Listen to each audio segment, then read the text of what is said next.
The professional practice event I'm going to talk about today is the No Eagle event, which was just about a week and a half ago. And as an aspiring sports broadcaster, I really made it a point to go to this event because it's my dream to do what he's doing, primetime college football, NBC Saturday night. And I have some key takeaways I'm going to talk about from this event. First off is his weekly routine. So Saturday night, of course, is game day for him. It's when he's broadcasting the game. Sunday's a rest day for him. Monday and Tuesday, it's right back to work for next week's game, learning about the teams, learning about the players, writing stuff down.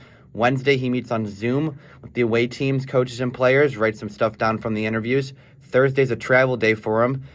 Still writes down some notes, though, finalizing some things. Now he's on campus on Friday, so he goes to the home team's practice facility and meets with their coaches and players, learns about them a little bit more, finalizing some stuff up Friday night and Saturday morning, and then it's game time again.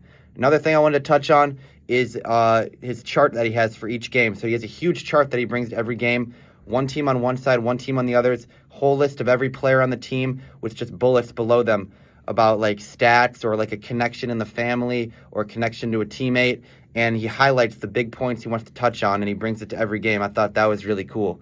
Another thing I'm going to touch on is the typed up notes he brings to every game. So this consists of a lot of interviews he does over the week and other notes that he doesn't put on his big chart. It's about 25 to 30 pages long. But the main thing is I took away from this is that he only ends up using about 15 to 20% of these notes, especially if it's a good game. He doesn't want to distract the audience just blabbering about facts. He wants them to enjoy the game and take in the entire atmosphere.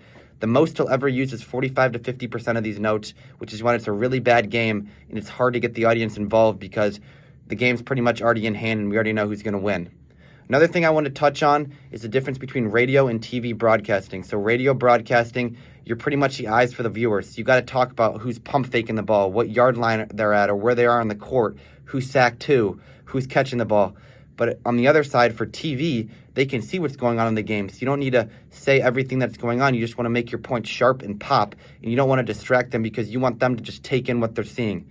Another thing I want to talk about from this event is his upbringing. And it helps that his dad, Ian Eagle, is a really famous football broadcaster for CBS. And he also does March Madness. But he did it himself. He was not forced into the industry by his dad. And he went to Syracuse University, one of the best for this industry. And he also started with the LA Clippers radio team right out of college. And then he did some NFL games with Nickelodeon. And now he's working for Peacock.